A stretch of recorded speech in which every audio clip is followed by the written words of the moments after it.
Morning students, this is a video lecture of class plus 2 physics, and today we will discuss about chapter 4b, that is alternating currents. तो आज हम पढ़ेंगे जी हाँ alternating currents के बारे में। हमारा जो फर्स्ट 4A है वो कंप्लीट हो चुका है और आज हम पढ़ेंगे 4B यूनिट 4 यानी कि इलेक्ट्रोमैग्नेटिक इंडक्शन का बी पार्ट यानी कि अल्टरनेटिंग करंट्स। ये लास्ट हमारा चैप्टर होगा और इसके बाद हमारे दो जो है इंस्ट्रूमेंट्स हमने पढ़ने हैं, जो कि इलेक्ट्रिकल इंस्ट्रूमेंट जैसे कि ट्रांसफार्मर और अल्टर जनरेटर दो है हमारे सिलेबस में। कुछ टॉपिक डिलीट कर दिए गए हैं सीबीएसई की तरफ से। तो चलिए स्टार्ट करते हैं अल्टरनेटिंग करंट्स। अल्टरनेटिंग करंट्स, ये करंट्स पहले आपको इसके बारे में जानना जरूरी है, तो चलिए इसके बारे में जानते हैं। इंट्रोडक्शन, ठीक है। As so far we have studied DC circuits, हमने अभी तक डायरेक्ट करंट पढ़े हैं, जैसे V is equal to I R. आपने ओम्स लॉ को स्टडी किया। ओम्स लॉ जो है वो डायरेक्ट इसके ऊपर बेस्ड है, यानी कि डीसी करंट के ऊपर। जैसे कि V वोल्टेज क्या होती है, करंट इनटू रेजिस्टेंस। क्लियर है, ये हमने स्टडी किया हुआ है। तो जो अल्टरनेटिंग वोल्टेज है ना, जो हमारा वर्ल्ड है, ये सारी दुनिया, इसमें बहुत सारा ज़्यादा यूज़ होती है अल्टरनेटिंग करंट, यानी कि एसी सर्किट जो होते हैं, जिसे ऑल्टरनेटिंग करंट कहते हैं, ठीक है। क्योंकि ऑल्टरनेटिंग जो वोल्टेज है ना, वो ईजिली कन्वर्ट हो जाती है एक वैल्यू से दूसरी वैल्यू में ट्रांसफॉर्मर्स की मदद से। ट्रांसफॉर्मर एक डिवाइस है, इलेक्ट्रिकल डिवाइस है। तो अल्टरनेटिंग करंट जो है अभी ये ट्रांसमिट भी हो सकती है एक जगह से दूसरी जगह बहुत लॉन्ग डिस्टेंस में, और इसमें बहुत ज़्यादा लॉस नहीं होता है। इसी कारण हम अल्टरनेटिंग करंट को यूज़ करते हैं। ये दो यूजेस के कारण, इस दो मेन यूजेस के कारण ही हम उसको अल्टरनेटिंग करंट जो है वो जनरेट करते हैं और जनरेट करवाते हैं और इसको हम यूज़ करते हैं। तो अल्टरनेटिंग करंट है क्या? एक करंट वूज मैग्नीट्यूड चेंजेस, जिसका मैग्नीट्यूड चेंजेस हो रहा हो, ठीक है ना, समय के साथ, टाइम के साथ और किसी डायरेक्शन में, एंड रिवर्स पीरियोडिकली, ठीक है ना। पीरियोडिकली मतलब पीरियड के साथ, मतलब टाइम के साथ जिसका जो मैग्नीट्यूड है वो चेंज हो रहा हो continuously, that is known as alternating current. Clear है। जैसे अगर हम बात करें, आपने साइन वेव देखी होगी मैथमेटिक्स में, साइन की wave, sine cos theta, sine trigonometric functions. तो हमने प्लस वन में पढ़ा था, अगर किसी भी वेव की इक्वेशन किसके इक्वल होती है, हम आपको मैंने समझाया था। जैसे अगर सपोज कर लो हमने किसी की इक्वेशन लिखनी है, तो हम लिखेंगे जैसे A is equal to A naught, उसके साथ उसका जो एंगल आएगा जिसमें वो क्या कर रहा है, इसका फेज़ एंगल। फेज़, आपने फेज़ डिफरेंस समझा था पिछले साल, फेज़ एंगल। तो उसमें इसमें ऑसिलेशन, जो आपको वेव्स वाला चैप्टर ना लास्ट वाला प्लस वन का, उसमें आपको वो यूज़ होने वाला है इसमें, तो वो अपना ध्यान रखना है। तो साइन ओमेगा टी, क्लियर है। तो इसमें देखो ध्यान से क्या है, इसमें ये जो करंट है, अगर हम ऑल्टरनेटिव करंट है, अगर उसको हम फॉर्मूले में रिप्रेजेंट करें तो ऐसे करेंगे। जैसे सपोज कर लो ऐसे कोई वेव जा रही है, ठीक है, इधर टाइम पीरियड के साथ, मतलब टाइम के साथ चेंज हो रहा है, जो टाइम बीत रहा है, T/2 हो गया, यहाँ पर T है, यहाँ पर T/2 हो गया, यहाँ पर 2T हो गया, 2T टाइम हो गया, ऐसे चलती जा रही है वेव। एक रेस्ट बन रहा है, एक ट्रफ बन रहा है, क्लियर है, एक वेव बन गई हमारे पास। तो ये उसकी मैक्सिमम वैल्यू है, जिसकी क्या कहते हैं, पीक वैल्यू। मैक्सिमम करंट जो है, सपोज करो यहाँ पर दिखा देता हूँ, यहाँ पर मैक्सिमम वैल्यू, यहाँ पर करंट है, यहाँ पर maximum value I not, clear है। तो आई किसके इक्वल होगा, जो ऑल्टरनेटिव करंट, वो I naught into sine omega T. Sine omega T मतलब, क्योंकि हर जगह पे जो फेज एंगल है वो साइन के अकॉर्डिंग चेंज हो रहा है। अगर ये वाली डायग्राम लेंगे तो साइन के अकॉर्डिंग लेंगे, ठीक है। अगर ये वाली डायग्राम लेंगे तो हम कॉस के अकॉर्डिंग ले सकते हैं, क्योंकि नहीं, कॉस नहीं, इसमें थोड़ी सी फ्रिक्वेंसी ज़्यादा है। कॉस की डायग्राम ये है नीचे वाली, ये वाली, क्योंकि दोनों इक्वेशंस में चाहे कॉस हो चाहे साइन हो, दोनों इक्वेशंस लिखी जा सकती हैं, दोनों ही आप यूज़ कर सकते हैं। मोस्टली साइन कॉस की अगर हम बात करें तो मोस्टली कई बार साइन की यूज़ कर लेते हैं, कई बार कॉस की। पर फ़र्क किसमें, सिर्फ इसमें सिर्फ फेज़ एंगल का फ़र्क है। ये देखो, ये जीरो से शुरू हो रहा है, साइन जीरो से शुरू होता है, कॉस वन से शुरू होता है। तो यहाँ से इसके डायग्राम में देखें, ये वन से शुरू हो रहा है, इसकी हाफ वेव बनी है अभी यहाँ तक। तो इसी कारण हम साइन को यूज़ करते हैं मोस्टली, क्योंकि वो जीरो से शुरू होता है और हमें पता लग जाता है कि यहाँ पर टाइम पीरियड टी हो गया, और इसे हम स्टडी करना भी आसान है। तो करंट आप नोट कर लीजिएगा, अल्टरनेटिंग करंट के डेफिनेशंस। अल्टरनेटिंग क्या है, जिसका फेज चेंज हो रहा हो। अगर ओमेगा टी यहाँ पर बात करें, साइन जीरो, यहाँ पर जीरो रखेंगे तो करंट क्या है, वैल्यू है जीरो है। अगर यहाँ पर हम ओमेगा की वैल्यू रखेंगे 2π/t, मैक्सिमम वैल्यू 2π/t, ठीक है ना। तो क्या आ जाएगा हमारे पास टी कैंसिल हो जाएगा, 2π आ जाएगा, तो यहाँ पर वैल्यू आ जाएगी, ठीक है ना। तो हम इस तरह इस कैलकुलेशन से साइन की कैलकुलेशन से, क्योंकि वो साइनोसॉइडल मतलब वैल्यू है वो हम निकाल सकते हैं अल्टरनेटिंग करंट की। So this is the equations for alternating current. तो इसमें आई क्या है, इंस्टेंटेनियस किसी भी समय पर टाइम करंट कितना है, आई नोट क्या है, that is a maximum value यानी कि peak value of maximum value of alternating. यहाँ पर देखो जब यहाँ से करंट यहाँ बढ़ेगा तो यहाँ पर मैक्सिमम वैल्यू होगी, ठीक है। उसके बाद फिर वापस आएगा जीरो, फिर नेगेटिव में जाएगी वैल्यू, ठीक है। फिर ऐसे चलता रहेगा अल्टरनेटिंग करंट। अगर मैं डीसी करंट की बात करूँ वो बिल्कुल स्ट्रेट होता है ऐसे, क्लियर है। और it is also called amplitude of AC, इसे एम्पलीट्यूड भी कहते हैं, आपको पता है ना, ये जो मैक्सिमम डिस्टेंस होता है इसे एम्पलीट्यूड कहते हैं, ठीक है। और अगर हम बात करें ओमेगा, इसमें ओमेगा का मतलब क्या, omega is angular frequency. Angular frequency होती है 2π/t, क्योंकि 2π/1/t क्या होता है, फ्रिक्वेंसी यानी कि न्यू, तो 2π न्यू क्या हो गया इसकी एंगुलर फ्रीक्वेंसी, ठीक है। टी टाइम पीरियड आपको पता ही है, ठीक है। जब हम it is equal to the time taken by AC to go through one complete cycle, जब एक साइकिल कंप्लीट होता है पूरा, तब हम कहते हैं कि ये वैल्यू एक वेव कंप्लीट हो गई है, एक फिक्स साइकिल जो है किसका, अल्टरनेटिंग करंट का कंप्लीट हो चुका है, क्लियर है। ऐसे ही हम वोल्टेज को भी शो कर सकते हैं। वोल्टेज जो है वो भी ऐसे शो होती है साइन की फॉर्म में, जैसे ई वोल्टेज लिखते हैं, ई नॉट साइन ओमेगा टी। इसको कोसाइन फंक्शन में भी ले सकते हैं, साइन फंक्शन में भी ले सकते हैं। मोस्टली साइन यूज़ करते हैं बिकॉज ईजी होता है साइन फंक्शन में स्टडी करना, क्लियर है। अब हम पढ़ेंगे इसमें आगे, दैट इज़ जो मेन हमारा टॉपिक है, दैट इज मीन वैल्यू और एवरेज वैल्यू, ठीक है ना। मीन वैल्यू और एवरेज वैल्यू के बारे में स्टडी करेंगे, क्या होती है मीन वैल्यू और एवरेज वैल्यू, उसको डेरिवेशन निकालेंगे।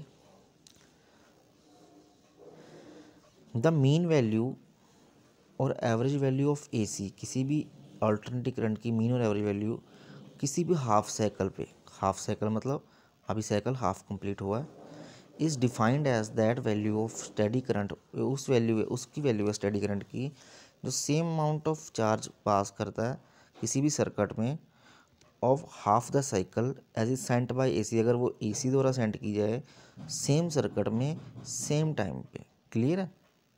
अब हम इसको कैलकुलेट कैसे करेंगे, इसका मतलब क्या है कि मीन वैल्यू मतलब है कि सपोज कर लो हाफ साइकिल कंप्लीट की है, डीसी ने कंप्लीट की है, अगर वही हाफ साइकिल में सेम करंट अगर एसी पास कर रहा हो तो t/2 टाइम पीरियड में, मतलब पूरा तो होता ना t/2 टाइम पीरियड में सेम सर्किट में, तो उसे कहते हैं हम मीन वैल्यू हाफ साइकिल में। ये ध्यान रखना, हाफ साइकिल मतलब t/2 तक, ठीक है। तो हम अब बात करेंगे कि कैसे हम इसे कैलकुलेट कर सकते हैं। कैलकुलेट करने के लिए हमें पता है अल्टरनेटिव करंट कैसे लिखते हैं, I is equal to I naught sine omega t, I is equal to I naught sine omega t. अगर करंट स्ट्रेंथ करंट की कांस्टेंट हो हमेशा हर टाइम हर जगह पे स्मॉल डी टी टाइम पे, तो स्मॉल अमाउंट ऑफ करंट हमने suppose कर लो होली होली स्मॉल स्मॉल करंट उसको दिया सर्किट में डी टी, तो हमें पता है चार्ज क्या होता है I into D T, charge D Q, छोटा सा चार्ज क्या होगा आई इंटू डी टी, और टोटल चार्ज क्या होगा अगर हम उसको सेंड करेंगे एसी द्वारा फर्स्ट हाफ साइकिल में, तो जीरो टू एसी इंटीग्रेट कर देंगे, तो total Q is equal to 0 से 2 t/2 यानी कि आई डॉट डी टी, यही लिखा उन्होंने, ठीक है। इसे इंटीग्रेट कर दिया टोटल के लिए, तो इसमें मैथमेटिक्स आएगा, आपको मैथमेटिक्स से फॉर्मूले आने चाहिए, इंटीग्रेशन आनी चाहिए, आपको समझ आ जाएगा ईजिली। तो अब हम आई की वैल्यू पुट कर देंगे पीछे से, तो आई नॉट साइन ओमेगा टी होता है। अगर हम अल्टरनेट की बात करें करंट की, तो आई नॉट साइन की इंटीग्रेशन क्या होती है माइनस कॉस ओमेगा टी की इंटीग्रेशन ओमेगा, ठीक है, 0 से t/2। यहाँ पर जो है आई नॉट बाहर था, ये ओमेगा बाहर आ गया, cos omega T first function put करेंगे, टी ओमेगा की जगह t/2 पुट करेंगे, ठीक है ना, टी की जगह सॉरी स्मॉल टी की जगह t/2 पुट करेंगे, फिर 0 पुट करेंगे लोअर फंक्शन, क्लियर है। इसे सॉल्व करेंगे, यहाँ पर आ जाएगा, क्योंकि ओमेगा जो ओमेगा होता है ना 2π/t होता है, ठीक है, इंटू ये देखो ना, ये रहा 2π/t into t/2, 2 cancel T cancel, बचा ना पाई, इसी कारण यहाँ पर लिखा कोस पाई, क्योंकि ओमेगा की वैल्यू पुट कर दी उन्होंने 2π/t, यहाँ ओमेगा टी किसी पुट कर लो 2π, तभी भी तो पाई आ जाएगा, डिवाइड बाई 2 करेंगे तो पाई आ जाएगा, ठीक है। अब बात करते हैं इसकी वैल्यू पुट की, cos pi 180 -1 2 I naught by omega, तो ये चार्ज सेंड किया, अगर वो साइकिल फर्स्ट हाफ साइकिल में पुट करना हो तो क्या हो जाएगा, Q is equal to I mean into t/2, तो आई मीन इंटू t/2 की वैल्यू पुट करेंगे इज इक्वल टू 2 इंटू यहाँ पर पुट कर दी ना यहाँ पर क्यू की जगह थे। सो यहाँ पर आ गई value. So I mean I value that is 2/पाई आई नॉट। मतलब जो पीक वैल्यू होती है वो जो इंस्टेंटेनियस वैल्यू किसी भी पॉइंट पे जो वैल्यू होती है वो पीक वैल्यू की 0.6737 जो होती है वैल्यू होती है। क्लियर है? It means the average value जो एसी की होती है पॉजिटिव हाफ साइकिल पे इतने टाइम्स होती है पीक वैल्यू ऑफ किसकी, एसी की, जो कि पीक वैल्यू की क्या है 63.7%। ठीक है ना, मतलब बाकी लॉस हो जाता है। ठीक है, तो ये आप इससे कैलकुलेट कर सकते हैं। ठीक है, तो ये होगी मीन वैल्यू। ठीक है, ये आगे है हमारे पास मीन वैल्यू और average value of alternating EMF. Clear है? इसमें बताया गया कि मीन वैल्यू आपने कैलकुलेट करनी है विद हेल्प ऑफ ईएमएफ। उसमें जैसे हमने यूज़ किया था current I is equal to I naught sine omega t, same ऐसे इसमें यूज़ करना है हमने E is equal to E naught sine omega t. ये आपने खुद ट्राई करना है, इसको नोट करके लिखिए घर में, ये आपका होमवर्क ही भी होगा। आपने ये होमवर्क लिख के आपको खुद ट्राई करना है। ये मैं आपको बता देता हूँ, मेन सेम वैसे ही है, कोई इसमें फ़र्क नहीं है, कोई डिफरेंस नहीं है, वैल्यू उतनी आनी है। देखो 67 बस सेम वही फ़र्क है, कुछ नहीं है। आपने इसको कैलकुलेट करना, अगर कोई प्रॉब्लम आएगी आप मुझे पूछ सकते हैं, लाइव इंटरेक्शन में आपको बता दूंगा। ओके, तो चलिए आगे बढ़ते हैं। आप पढ़ते हैं root mean square RMS, very important. ये टॉपिक आ जाता है फाइनल में, बहुत इंपॉर्टेंट है, सीबीएसई में आ जाता है, आपको इसको ध्यान से स्टडी करना है। Root mean square value of AC, ये that value of steady current है जब which would generate the same amount of heat in a given resistance में इन ए गिवन टाइम में as is done by the AC. जो वो value है AC की जहाँ वो current DC current same amount of heat generate करता है अगर वो एसी द्वारा पास किए जाए और सेम रेजिस्टेंस में और सेम टाइम में। अगर किसी रेजिस्टेंस में पहले डीसी पास हो रहा है तो वो कुछ हीट जनरेट कर रहा है, अगर उसकी जगह हम एसी करंट पास कर दें पूरे साइकिल में बात हो रही है, पूरे साइकिल में पूरा साइकिल कंप्लीट हो जाएगा वेव का। तो अगर हम एसी पास कर दें पूरे साइकिल में सेम रेजिस्टेंस में से सेम टाइम में से, तो उसे हम कहेंगे root mean square value of AC, अगर वो उतनी ही हीट प्रोड्यूस कर रहा है। ठीक है, तो आगे हमारे पास सेम वही हमें पता है I is equal to I naught sine omega T, that is equation of alternating current. Heat कितनी फ्लो होती है, I H is equal to I square R, हमने पढ़ा है आई स्केयर आर टी। तो यहाँ पर अगर छोटी सी हीट है तो हमारे छोटा सा स्मॉल इंटरवल टाइम भी लेना पड़ेगा इन स्मॉल टाइम के लिए। तो कंप्लीट साइकिल में हीट कितनी प्रोड्यूस होगी, H 0 to T I square R D T. तो आई की वैल्यू पुट कर देंगे I naught square sine square omega T R D T. I naught square और आर जो है कांस्टेंट है, ये बाहर आ जाएंगे इंटीग्रेशन के। तो यहाँ पर देखो फार्मूला यूज़ किया है sign omega T, sine omega T को इन्होंने कॉज 2 ओमेगा टी का फार्मूला यूज़ किया, डबल एंगल फार्मूलाज यूज़ किए हैं। कॉज ओमेगा टी का फार्मूला होता है ना साइन स्क्वायर ओमेगा टी -1, तो वहाँ से ये सॉल्व करके हमारे पास वैल्यू होती है साइन स्क्वायर ओमेगा टी की 1 माइनस कॉस 2, डबल हो गया ना एंगल, यहाँ से 2 ओमेगा टी हो गया डिवाइड बाई 2, क्योंकि अंदर की चेन रिएक्शन भी हमने खोलनी थी। आगे हमारे पास टोटल चार्ज सेंट बाय, तो ये तो था छोटा सा चार्ज, और टोटल पहले हाफ साइकिल में निकाल लिया उन्होंने। एक मिनट, यहाँ पर ये गलत हो गया दोबारा, ये यहाँ हाँ यहाँ से, तो यहाँ से आगे आई नॉट आर स्केयर बाई 2 बाहर आ गया 0 टी, क्योंकि अलग अलग सॉल्व होगा ना, -1 minus cos omega 2 omega T था, तो 1/1 इंटू डी टी अलग सॉल्व होगा, 1 दिस इंटू डी टी अलग सॉल्व होगा। तो वही किया हुआ है यहाँ पर सॉल्व किया, 1 डी टी की इंटीग्रेशन टी 2 साइन कॉस की integration sine omega t by 2 omega 0 to t. तो इसको सॉल्व किया, टी -0 इसका आ गया, यहाँ पर अपर लिमिट पुट की फिर लोअर लिमिट पुट की। तो यहाँ पर अगर सॉल्व करेंगे साइन 4 पाई आपको पता है 0 होता है यहाँ पे। ठीक है, तो H is equal to I naught square R t by 2, ये आई हीट हमारे पास। ठीक है, अगर यही एसी द्वारा की जाती है तो उसे हम कहते हैं आई वर्चुअल, यानी कि I root mean square I we.